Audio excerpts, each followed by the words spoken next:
এই পৃথিবীর 5টি চরম সত্য। নাম্বার 1, মা বাবার মতো কেউ ভালোবাসে না। 2, গরিবের কোনো বন্ধু হয় না। 3, সম্মান তারাই পায় যাদের টাকা আছে। 4, মানুষ সুন্দর মন দেখে নয়, সুন্দর রূপ দেখে ভালোবাসে। আর 5, আপনজনগুলোর থেকে পৃথিবীতে বড় শত্রু আর কেউ হয় না। জীবনে এই 3টি কথা সব সময় মনে রেখো। 1, যে তোমাকে সাহায্য করে তাকে কখনো ভুলে যেও না। 2, যে তোমাকে ভালোবাসে তাকে কখনো ঘৃণা করো না। 3, যে তোমাকে বিশ্বাস করে তাকে কখনো ঠকিও না। জীবনে এই 5টি জিনিস খুঁজে পাওয়া খুবই কঠিন। 1, নিজের মনের মতো মানুষ। 2, নিষ্পাপ একটা মন। 3, কষ্টের ভাগিদার। 4, নিঃস্বার্থ ভালোবাসা। আর 5, বিশ্বাসী বন্ধু। সম্মান এই জিনিসটা অনেকটাই নিউটনের 3য় গতিসূত্রের ন্যায়। কাউকে দিলে অবশ্যই ফিরে পাবে। বেশি চালাক মানুষদের সমস্যা একটাই, তারা সব বুঝে, কিন্তু তুমি যে তার চালাকি বুঝো সেটা সে বুঝে না। সুখে থাকার মাত্র 2টি পদ্ধতি। 1, পরিস্থিতিকে বদলে দাও। 2, পরিস্থিতিকে বুঝে নিজেকে বদলে নাও। কিছু ভুল মানুষকে অনেক কিছু শিখিয়ে দেয়, কিছু কষ্ট মানুষকে পাথর করে দেয়, কিছু অভিমান মানুষকে অপর করে দেয়, আর কিছু বাস্তবতা মানুষকে অনেক বদলে দেয়। মনে রেখো, নিজের জন্য একটু স্বার্থপর হওয়া ভালো, কারণ নিজের ভালো অন্য কেউ নয়, নিজেকেই বুঝতে হবে। হে মানুষ, জীবনে বড় হও কিন্তু কাউকে ছোট করে নয়। জীবনে হাসো কিন্তু কাউকে কাঁদিয়ে নয়। জীবনে জয়ী হও কিন্তু কাউকে ঠকিয়ে নয়। জীবনে সুখী হও কিন্তু কাউকে কষ্ট দিয়ে নয়। আসলে বইয়ের পাতা মানুষকে যা শিক্ষা দেয়, জীবনের পাতা তার চেয়ে অনেক বেশি কিছু শিখিয়ে দেয়। কারোর উপর রাগ করে থাকা মানে নিজে বিষ খেয়ে অন্যের মরার আশা করে থাকা, অন্যের মৃত্যুর আশা করে থাকা। হ্যাঁ, ক্ষতিটা তোমারই হবে। দেখো, যে খারাপ ব্যবহার তুমি আজ কারোর সাথে করবে, 5 বছর পরে হলেও ঘুরে ফিরে সেই ব্যবহার তোমার কাছেই ফিরে আসবে। তাই সতর্ক হও, নিজেকে সংশোধন করো, নিজেকে বদলে ফেলো। মনে রেখো, শুধুমাত্র সুখে থাকাটাই নিজের জীবনের চরম সার্থকতা নয়, কাউকে সুখে রাখতে পারাটাই আসল জীবনের চরম সার্থকতা। দেখবে, মানুষ অন্যের দোষ দেখলে বিচারপতি হয়ে যায়, আর নিজের দোষ ঢাকার জন্য উকিল হয়ে যায়। স্বার্থের এই পৃথিবীতে ভালো খারাপ বলে কিছু হয় না।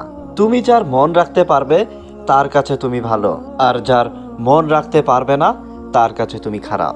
এটাই বাস্তবতা। কারো নোংরা ভাষার উপরে তুমি যদি নোংরা কথা বলো, কৃতিত্ব কিন্তু তারই, যে তোমার মতো শিক্ষিত মানুষকেও তার স্তরে নামিয়ে আনতে পেরেছে। যদি কখনো এমন পরিস্থিতি আসে হৃদয় এবং মস্তিষ্কের মধ্যে দ্বন্দ্ব লাগে, তখন তুমি হৃদয়কেই গ্রহণ করো, কারণ বুদ্ধিমান মানুষের থেকে হৃদয়বান মানুষেরা অনেক শ্রেয়। বুদ্ধিমান বুদ্ধি দিয়ে ভালো করতে পারে, আবার খারাপও করতে পারে, কিন্তু একজন হৃদয়বান সে কেবল ভালোই করবে। দেখো, রাস্তার সব কুকুরকে যদি তুমি ঢিল মারতে চাও, তাহলে তুমি তোমার গন্তব্যে পৌঁছাতে পারবে না। তাই কিছু জিনিসকে ইগনোর করো। হয়তোবা এটা বয়সের দোষ, কিন্তু মনে রেখো, মেয়েদের পিছনে ছুটে ভালোবাসা ভিক্ষা চাওয়ার জন্য তোমার বাবা মা কিন্তু তোমাকে জন্ম দেয়নি। কর্মের পিছনে ছুটো। কর্ম ভালো হলেই মেয়ের বাবা মা তোমার পিছনে ছুটতে থাকবে। শুনতে খারাপ লাগলেও এটাই বাস্তব, এটাই সত্য। একটি ক্ষুধার্ত পেট, একটি খালি পকেট, একটি ভাঙা হৃদয় যা শিক্ষা দেয়, যে শিক্ষা দেয়, এই পৃথিবীর কোনো বইয়ের পাতায় সেই শিক্ষা পাওয়া যায় না। এই পৃথিবীর সব থেকে নিরাপদ স্থান কোনটা জানো? সেটা হলো মায়ের কোল। আজকের দিনে ভদ্রতার কোনো মূল্য নেই, কারণ এই ভদ্রতাকে সবাই দুর্বলতা ভাবে।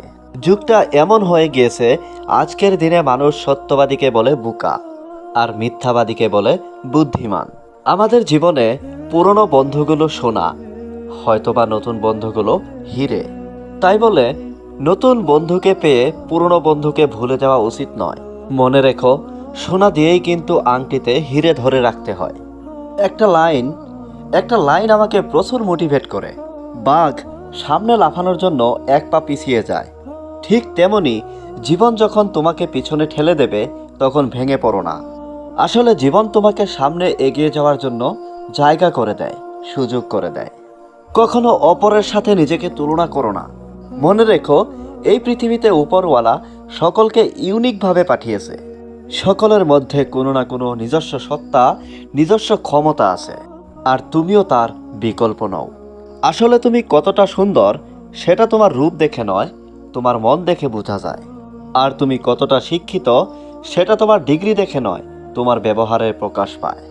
তুমি কতটা ভালোবাসো সেটা তোমার উপহার দেখে নয়, তোমার তার প্রতি আচরণ দেখেই বোঝা যায়।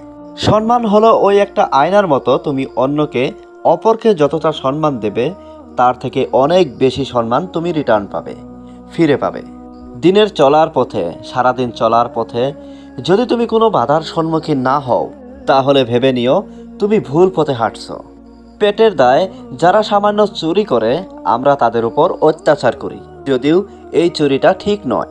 তবে কিছু শিক্ষিত মানুষ যারা কলমের খোঁচায় কোটি কোটি টাকা চুরি করে, আমরা তাদেরকে কেন সম্মান করি? এই পৃথিবীতে সাপ ছুবল দেয় আত্মরক্ষার জন্য, আর মানুষ ছুবল দেয় স্বার্থ রক্ষার জন্য। 3 দিন না খেয়ে থাকো, এই সমাজ তোমাকে দেখবে না, কিন্তু একদিন অন্যায় করে দেখো, এই সমাজ তোমাকে নিয়ে বিচার বসাবে।